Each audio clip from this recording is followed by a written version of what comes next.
من الشیطان الرجیم بسم اللہ الرحمن الرحیم الحمد للہ رب العالمین الرحمن الرحیم مالک یوم الدین ایاک نعبد و ایاک نستعین صدق اللہ العظیم۔ تعریف اسی کے لیے ہے جو رب العالمین ہے، جو سب عالموں کی ربوبیت کرنے والی ذات ہے، وہی تعریف کے لائق ہے۔ یہ ذات انسانوں کے اندر جب کام کرتی ہے تو یا انسان جو ہے وہ اللہ کے ساتھ جب جڑتے ہیں تو وہ صفات انسانوں کے اندر بھی پیدا ہوتی ہیں، جیسے کہ حدیث میں آیا تخلقوا باخلاق اللہ، اللہ کے اخلاق اپناؤ، کیونکہ اللہ کے اخلاق جو ہے وہ بہترین ہے۔ تو قرآن حکیم میں آیا کہ نبی صلی اللہ علیہ وسلم کے اخلاق اپناؤ، لقد کان لکم فی رسول اللہ اسوۃ حسنہ۔ تو اخلاق جو ہے وہ انسان اپنا کردار، اپنا اخلاق، کیا بولنا ہے، کیا کس چیز کو نہیں بولنا ہے، کیا کرنا ہے، کیا نہیں کرنا ہے، کس طرح اپنا بیہیویئر جو ہے وہ لائف کے اندر رکھنا ہے اور کن بیہیویئرس کو جو ہے وہ اوائڈ کرنا ہے، اس سے رکنا ہے، کن چیزوں کو اختیار کرنا ہے، کن چیزوں سے رکنا ہے۔ تو یہ رب العالمین نے جو ہے وہ ڈوز اینڈ ڈونٹس جو ہیں وہ قرآن حکیم کے اندر واضح طور پر بیان کیے ہیں، نبی صلی اللہ علیہ وسلم نے اس کو کر کے دکھایا ہے۔ یہ ایسا نہیں ہے کہ یہ کوئی ایلیوژن ہے، کوئی ایسی چیز ہے جو انسان کر نہیں سکتے، ایسا نہیں ہے۔ اللہ نے جو بھی ڈوز اینڈ ڈونٹس رکھے ہیں وہ انبیاء کے ہر دور میں اپلیکیبل رہے ہیں، نبی کریم صلی اللہ علیہ وسلم کے دور میں بھی اپلیکیبل رہے ہیں، انسانوں نے اس کے اوپر عمل کر کے دکھایا ہے۔ پھر اللہ کے رسول نے جو ہے وہ جو عمل چھوڑا ہے اس کے اوپر ہر دور کے اندر اولیاء اللہ ایسے بزرگان دین پیدا ہوئے ہیں جنہوں نے اس کے اوپر عمل کر کے دکھایا ہے۔ تو ایسا نہیں ہے کہ کوئی الکمونیا میں انسان رہ رہا ہے، کسی خیالی دنیا میں، بلکہ یہ انسانوں کی اس موجودہ دنیا کے اندر اپلیکیبل ہے اور انسان اس کے اوپر عمل کر کے اپنی زندگی کے اندر فائدے حاصل کر سکتا ہے۔ ہاں، البتہ توجہ اگر نہ دے اس طرف تو پھر اس علم سے اور اس عمل سے اور اس سے حاصل ہونے والے بینیفٹ سے محروم رہ جاتا ہے انسان۔ تو قرآن حکیم جو ہے وہ بار بار اس کی طرف توجہ دلاتا ہے، اس لیے ہم قرآن حکیم کو ریگولر بیسس کے اوپر پڑھنے کی کوشش کرتے ہیں۔ جب یہ درس کا ٹائم نہ بھی ہو تب بھی قرآن حکیم کو جو ہے، جیسے کہ ہم نے ہفتے میں 2 دن ابھی سلیکٹ کیے ہیں، تو قرآن حکیم کو ڈیلی بیسس کے اوپر کچھ نہ کچھ اسٹڈی میں رکھنا چاہیے، کیونکہ ہمارا ڈیلی لائف کے اندر جو ہے وہ ہم اس کو بھول جاتے ہیں، اور بھولنے کی وجہ سے پھر وہ اویئرنیس جو ہے وہ ہمارے ذہن سے نکل جاتی ہے، اور اس کے بعد پھر ہم کچھ ایسے عمل کر بیٹھتے ہیں جس سے لائف میں ہم کو فائدہ نہیں پہنچتا ہے بلکہ نقصان پہنچتا ہے۔ تو اس لیے اس کو ڈیلی بیسس پہ ریوائز کرنے کی ضرورت ہے۔ اس کو ذکر کہتے ہیں عربی زبان میں، یعنی نصیحت حاصل کرنا اور نصیحت دینے کے لیے بھی، دونوں کے لیے یہ لفظ استعمال ہوتا ہے۔ تو انسان کو جو ہے وہ نصیحت حاصل کرنا ہے اور نصیحت لوگوں کو دینا ہے، اس کے لیے اس کو بار بار دہرانے کی ضرورت ہے، وظیفے کے طور پر دہرانے کی ضرورت ہے۔ بزرگان دین نے جو ہے وہ اس کو وظیفے کے طور پر دہرانے کے لیے بولا بھی ہے، اور بعض احادیث کے اندر بھی یہ بات ملتی ہے کہ اللہ کے ناموں کو جو ہے وظیفے کے طور پر دہرایا جائے۔ لیکن وہ وظیفے کے طور پر دہرانے سے مطلب جو ہے وہ یہی ہوتا ہے کہ انسان اسے یاد رکھے، اگر وظیفہ ایسا پڑھ رہا ہے جس کو اپنی پریکٹیکل لائف میں یاد ہی نہیں رکھ پا رہا تو اتنی مرتبہ دہرانے سے فائدہ کیا ہے اس کا؟ تو فائدہ اس کی جو روح ہے اس کو دیکھنا چاہیے. تو روح یہ ہے کہ انسان اپنی لائف کے اندر ان چیزوں کو یاد رکھے، وہ اللہ کی صفات جن کو وہ دہرا رہا ہے، یا وہ آیات قرآنی جن کو وہ دہرا رہا ہے، یا وہ الفاظ جن کو وہ دہرا رہا ہے جو کہ کسی مطلب کے اوپر جو ہے وہ انڈیکیٹر ہوتے ہیں، اس کا وہ الفاظ انڈیکیٹر ہوتے ہیں، آیت ہوتی ہے جس سے وہ مطلب جو ہے جو انسانی لائف کے اندر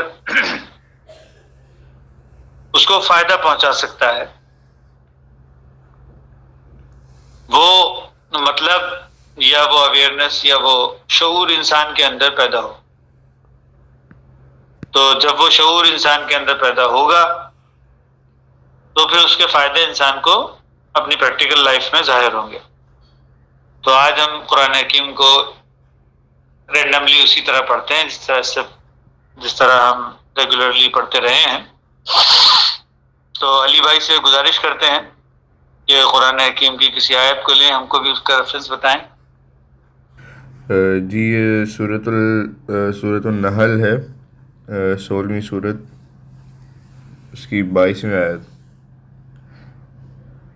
سورۃ النحل چیپٹر 16 اور ورس نمبر ہے جی 22. جی جناب پڑھیے گا. جی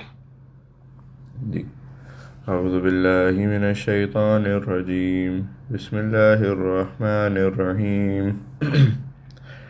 الہکم الہ واحد فالذین لا یؤمنون بالآخرة قلوبهم منکرة وهم مستکبرون. تم سب کو معبود صرف اللہ تعالیٰ اکیلا ہے، تم سب کا معبود صرف اللہ تعالیٰ اکیلا ہے، اور آخرت پر ایمان نہ رکھنے والوں کے دل منکر ہیں اور وہ خود تکبر سے بھرے ہوئے ہیں.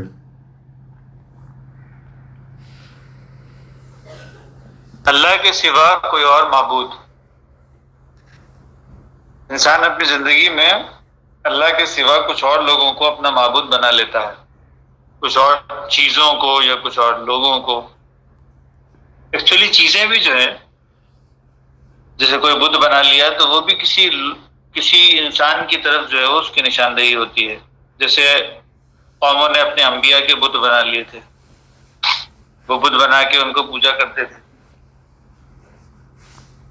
تو مختلف انسانوں کے بدھ جو ہے وہ انسانوں نے بنائے ہیں ہر دور کے اندر. آج بھی گوتم بدھ کے بدھ جو بنائے جاتے ہیں، یا کرشن جی اور رام چندر جی کے بدھ جو ہے وہ بنائے جاتے ہیں، اور مختلف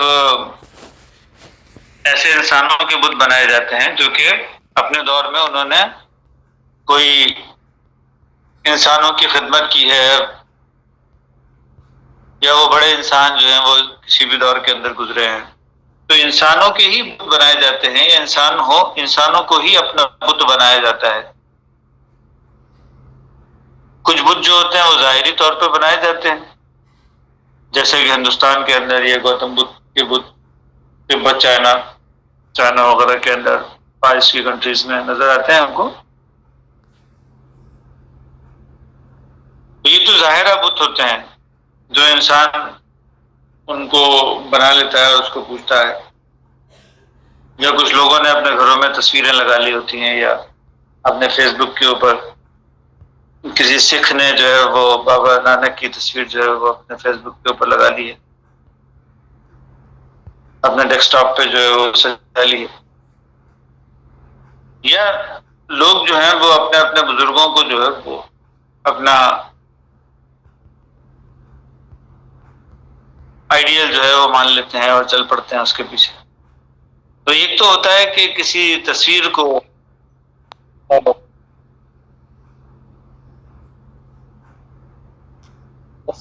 سجا لینا ایک اور بات ہوتی ہے، اور کسی انسان کے جو اعمال ہیں، جو اس کا شعور ہے، جو اس کے عمل ہیں، ان کو اختیار کرنا ایک الگ بات ہوتی ہے. تو لوگ تصویریں تو سجا لیتے ہیں، لیکن اس کو اپنا آئیڈیل مان کر اپنے زندگی کے اندر اس کو نہیں سجاتے. تو اکثر قوموں نے جو ہے وہ یہی کیا، انبیاء کے بت بنا کر ان کو پوجا کرنا شروع کر دیا، اور اس کے بعد پھر اس کو عمل میں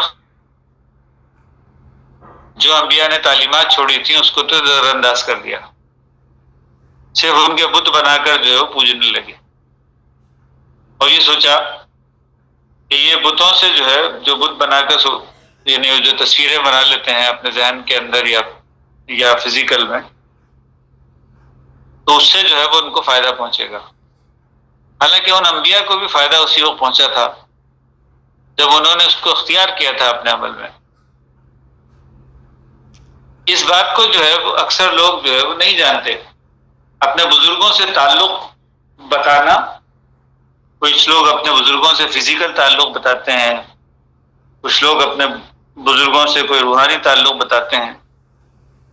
تو جو بھی تعلق وہ بتاتے ہیں، سوال یہ ہے کہ وہ بزرگ نے اپنے زندگی میں جو کچھ کیا یا جو تعلیمات چھوڑی، اس کو عمل میں کس نے کتنا اختیار کیا.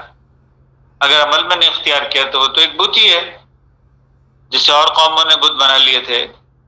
ایسے ہم نے بھی اپنے ذہن کے اندر کچھ بت بنا لیے ہیں کہ ہم سمجھتے ہیں کہ ہمارے بزرگوں نے جو ہے وہ بڑی قربانیاں دی تھی اور بڑے اللہ والے لوگ تھے اور انہوں نے زندگی کے اندر بڑے کارنامے انجام دیے.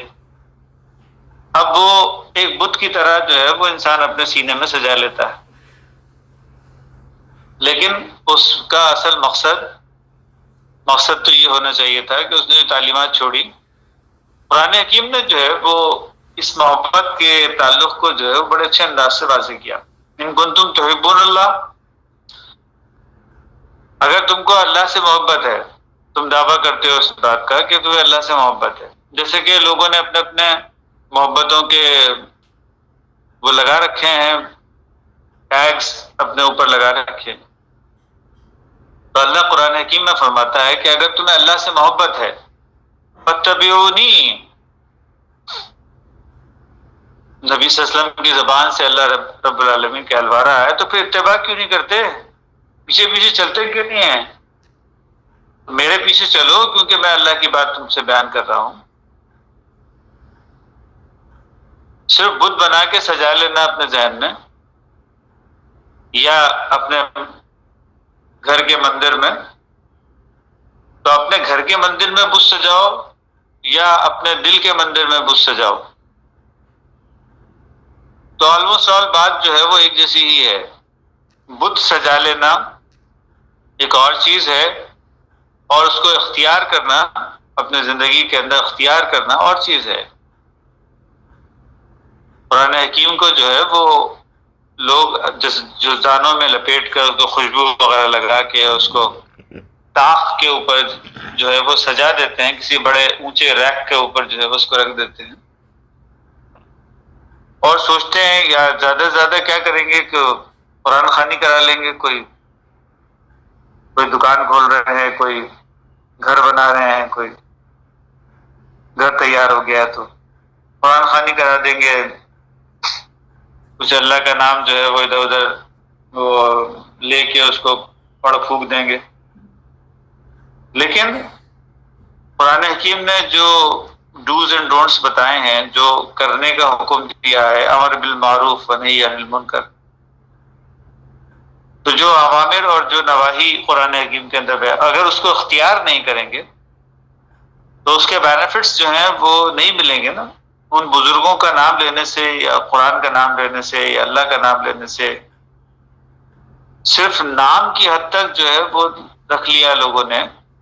قرآن حکیم جو ہے وہ اس کو بڑی وضاحت سے بیان کرتا ہے. جب یہودیوں کا ذکر کرتا ہے یا عیسائیوں کا ذکر کرتا ہے تو یہ فرماتا ہے قرآن حکیم کہ ان لوگوں نے نام کے طور پر کچھ چیزیں جو ہیں وہ یاد کر لی ہیں، بس نام یاد کر لیے، نام ذہن میں رکھ لیے ہیں.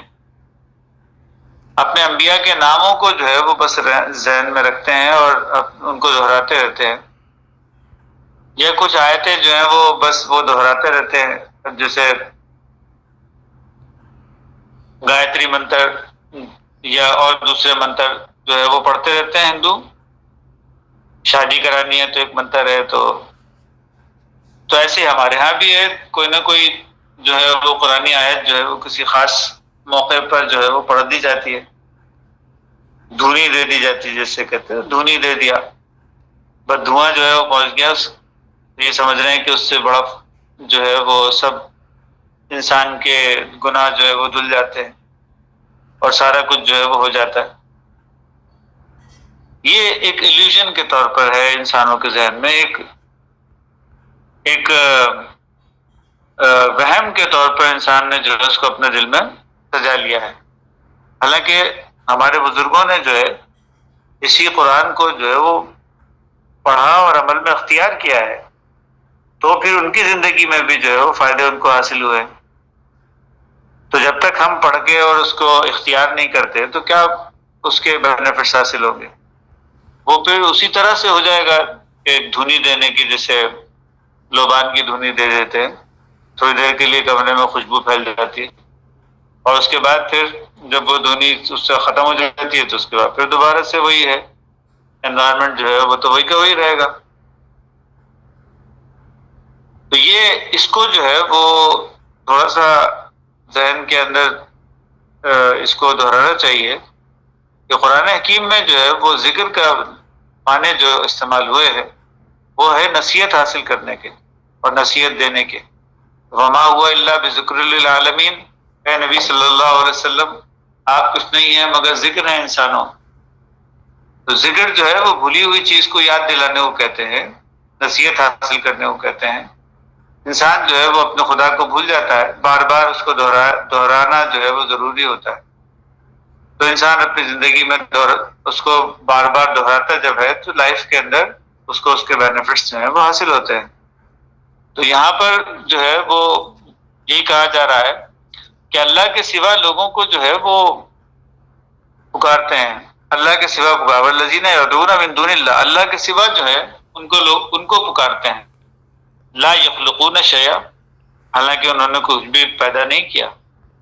وہم یخلقون، بلکہ وہ خود پیدا کیے گئے ہیں، انہوں نے کچھ بھی پیدا نہیں کیا.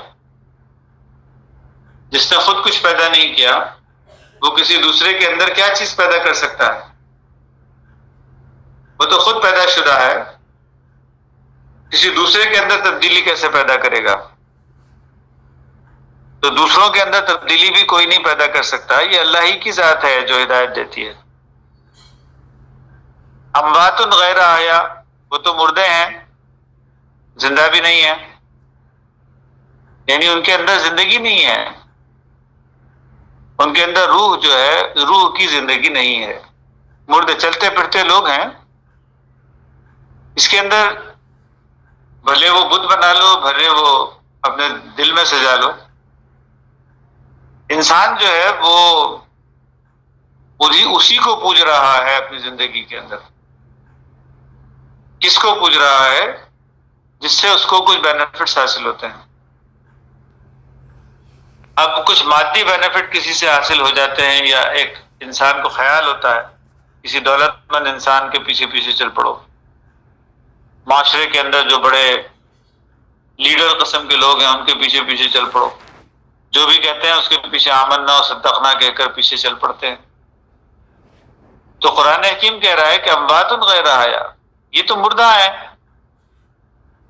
خدا سے کوئی تعلق ہے کیا ان کا؟ کوئی کنیکشن ان کا، کوئی بیٹری کنیکشن جو ہے ان کے ذہن کا، ان کے دل کا کوئی خدا کے ساتھ جڑا ہوا ہے کیا؟ پھر کیسے سمجھتے ہو کہ وہ چارجڈ ہیں؟ وہ چارج نہیں ہے، وہ ان کی بیٹری تو ڈسچارج ہے، کیونکہ خدا کے ساتھ ان کا کنیکشن جڑا ہوا نہیں ہے. تو یہ مردے ہیں، تم ان کے پیچھے پیچھے چل پڑتے ہو. قرآن حکیم میں آتا ہے کہ پیچھے پیچھے چل پڑتے ہیں، اس کے بعد پھر کسی گڈھے میں جا کے گرا دیتا ہے، وہ خود بھی گرتا ہے، دوسروں کو بھی گراتا ہے. تو یہ لوگ اس کو ہائے وائے کرتے ہیں اور اس کی طرف توجہ کرتے ہیں کہ اس کو پکارتے ہیں، بولتے ہیں کہ تم کہاں چلے گئے ہو، ہم بڑی مشکل میں گرفتار ہیں. تو وہ جواب میں بولتا ہے میں تو خود مشکل میں گرفتار ہوں، میں تمہاری مدد کیا کر سکتا ہوں. تو تم نے ہم کو جو ہے وہ غلط راستہ، تم نے ہم کو راستہ دکھایا تھا، ہم اس کے پیچھے چل پڑے تھے. تو جواب میں وہ شیطان جو ہے، وہ شیطان کہاں ہے، یہ اس دنیا کے مادی دنیا کے لیڈرز وغیرہ ہیں. کیا بولتے ہیں وہ، ہم نے تمہارے پاس عقل نہیں تھی، تم کیوں چل پڑے ہمارے پیچھے. تمہارے دل میں جو ہے وہ تم نے خود کچھ سجا رکھے تھے اپنے دل میں، ڈوڈوئی کے اوپر جو ہے وہ ناچتے ہوئے تم چلے آئے. تو تم خود ہی اس کے ذمہ دار ہو، ہم تھوڑی ہیں ذمہ دار. تم تباہی کے جس کنارے کے اوپر آ کر کھڑے ہو گئے ہو، تو اس تباہی کے ذمہ دار ہم نہیں ہیں. اس تباہی کے ذمہ دار تم خود ہو. تم کو عقل نہیں دی تھی اللہ نے، جو تم ہمارے پیچھے چل پڑے تھے. قرآن حکیم میں جو ہے وہ کوئی چیز چھوڑی نہیں گئی. لیکن ہم کیا سمجھتے ہیں کہ یہاں شیطان سے مراد جو ہے، وہ شیطان سے مراد کوئی ایسا ہے جس کے سینگ ہیں، جس کی آنکھیں لال لال ہیں، چہرہ کالا ہے، زبان باہر نکلی ہوئی ہے. ایسا کوئی شیطان تو زندگی کے اندر کبھی آتا نہیں ہے ہماری. پھر جس شیطان کا ذکر قرآن حکیم کر رہا ہے تو پھر کون ہے وہ؟ یہ معاشرے کے بڑے لیڈرز ہیں، وہ دولت مند لوگ ہیں جن کے پیچھے لوگ چل پڑتے ہیں. وہ ایسے لوگ ہیں جو سبز باغ دکھاتے ہیں، بعد میں ویران کر کے چھوڑ دیتے ہیں. تو ایسے لوگوں کے پیچھے جب انسان چلتا ہے تو اموات غیر احیاء، خود مردہ ہیں، تم کو کیسے زندگی دیں گے؟ خود ہی مردہ ہیں. کو خدا کے ساتھ ان کا کوئی تعلق قائم ہے کیا؟ کیا ان کی زبان سے اللہ کی بات نکلتی ہے کیا؟ تو ایسا تو نہیں ہے. وما یشعرون ایان یبعثون، ان کو تو شعور نہیں ہے کہ کب جو ہے وہ زندہ کر کے اٹھائے جائیں گے. ان کو اس بات کا شعور نہیں ہے. جس کو اس بات کا شعور ہو کہ وہ زندگی اس کے اندر کبھی پیدا ہوگی، کیا کرنے سے اس کے اندر زندگی پیدا ہو سکتی ہے، تو پھر وہ کچھ انسانوں کے لیے فائدہ مند ہو سکتا ہے، یا انسانوں کو ہدایت کی طرف لانے کا ذریعہ بن سکتا ہے. لیکن جب وہ خود ہی شعور نہیں رکھتا تو وہ انسانوں کو کیا شعور دے گا، کس طرح سے انسانوں کو ہدایت دے گا؟ خود جو ہے وہ جاگا نہیں ہے تو سوتے ہوئے کو کیسے جگائے گا؟ الہکم الہ واحد، تمہارا الہ جو ہے وہ تو بس ایک ہی ہے، تمہارا معبود تو ایک ہی ہے.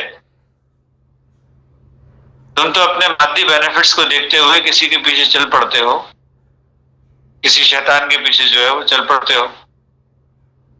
وہ تمہارا الہ نہیں ہے.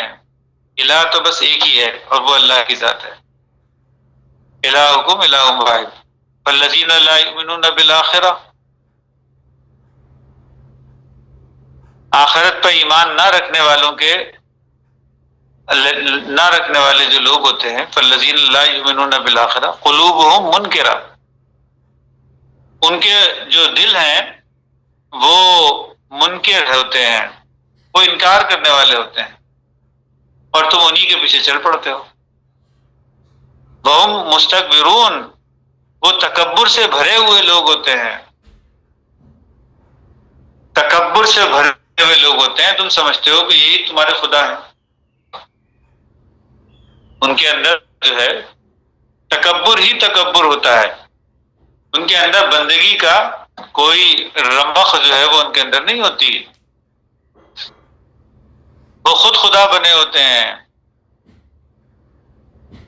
اور اللہ والا جو ہوتا ہے وہ بندگی کے مقام پر کھڑا ہوتا ہے. وہ ہمیشہ انسانوں کو اللہ کی طرف ہی بلائے گا، خود بھی اللہ کی طرف مائل ہوگا، انسانوں کو بھی اللہ کی طرف بلائے گا. وہ خود اللہ کا بندہ ہوگا، انسانوں کو بندگی سکھائے گا.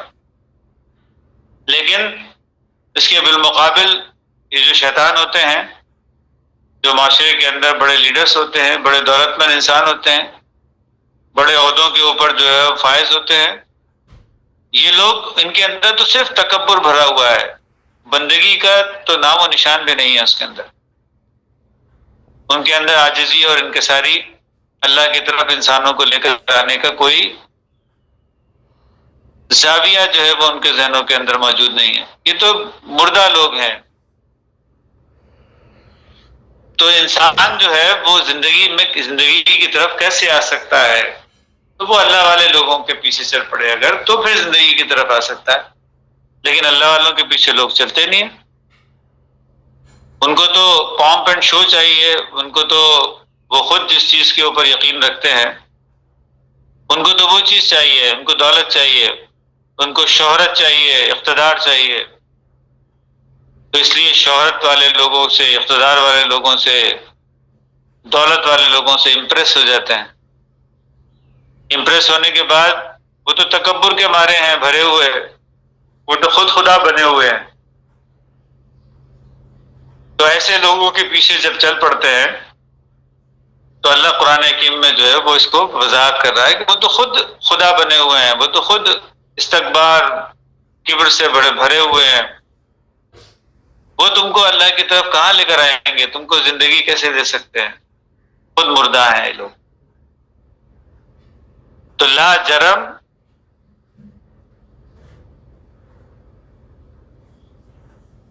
ان اللہ یعلم ما یسرون وما یعلنون. تو بے شک اللہ تعالیٰ جو ہے وہ ہر اس چیز کو جسے یہ لوگ چھپاتے ہیں جو ظاہر کرتے ہیں. انہ لا یحب المستکبرین, اللہ غرور کرنے والوں کو, تکبر کرنے والوں کو پسند نہیں کرتا. تو یہ تکبر کرنے والے جو لوگ ہوتے ہیں وہ کچھ چیزوں کو چھپاتے ہیں اور سبز باغ جو ہے وہ انسانوں کو دکھاتے ہیں. وہ سمجھتے ہیں کہ ارے واہ یہ تو ہمارے بڑے خیر خواہ ہیں. عام انسان جو ہیں وہ کیا سمجھتے ہیں؟ یہ تو بڑے ہمارے خیر خواہ ہیں, ہم ان کے پیچھے چلیں گے تو بڑے کامیاب ہو جائیں گے. لیکن ان کے پیچھے چلنے والے لوگ جو ہوتے ہیں وہ ہمیشہ ناکامی کا منہ دیکھتے ہیں اپنی زندگی میں, نقصان ہی حاصل کرتے ہیں.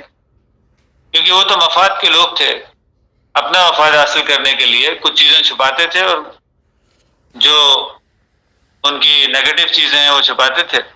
پازیٹو چیزیں جو ہیں وہ بڑا چڑھا کے جو ہے وہ بیان کرتے تھے. تو لوگ جو ہے وہ انہی کو اپنا معبود سمجھ کر انہی کے پیچھے جو ہے وہ چل پڑتے تھے. تو عبد کہتے ہیں غلام کو, معبود کہتے ہیں جس کی غلامی اختیار کی جائے. تو انسان کس کے غلام ہے؟ انسان جو ہے وہ صرف اپنے نفس کی خواہشات کے غلام ہے. اور پھر دنیا کے اندر جن لوگوں کو دیکھتے ہیں کہ اس نفس کی خواہش کو پورا کرنے والے ہیں, اس کے لالچ میں گرفتار ہو کر ان کے غلام بن جاتے ہیں. تو اللہ کا غلام, اللہ کا معبود, اللہ کا عبد جو ہے وہ کوئی نہیں بننا چاہتا. تو بہت کم لوگ دنیا کے اندر ایسے ہوتے ہیں جو اللہ کا معبود, اللہ کا عبد بننا چاہتے ہیں, اللہ کے غلام بننا چاہتے ہیں. اللہ کی غلامی جو ہے اسی کے اندر انسانوں کی بہتری ہے. تو الہکم الہ واحد, اللہ کے سوا اور کوئی الہ نہیں ہے دنیا کے اندر. تم کہاں کس کے پیچھے جو ہے وہ بھاگے چلے جا رہے ہو؟ تو قرآن حکیم جو ہے وہ ایک پریکٹیکل کتاب ہے. یہ کوئی فہمی جو ہے وہ کوئی الکمونیا میں انسان کو لے کے نہیں جاتا ہے, کسی وہم اور خیال کے دنیا کے اندر نہیں لے کے چلے جاتا, بلکہ قرآن حکیم جو ہے وہ انسانوں کو اس دنیا کے اندر کیا کرنا ہے کیا نہیں کرنا ہے اس کی اویئرنیس دینا چاہتا ہے انسانوں کو. مگر انسان جو ہے وہ اس کی وہ اویئرنیس لینا نہیں چاہتے. تو یہاں پہ ہم ابھی ختم کرتے ہیں. بارک اللہ لنا ولکم فی القرآن العظیم ونفعنا وإیاکم بالآیات والذکر الحکیم. انہ تعالی جواد کریم ملک بر رؤوف رحیم رب. کوئی سوال ہے تو ہم لے سکتے ہیں.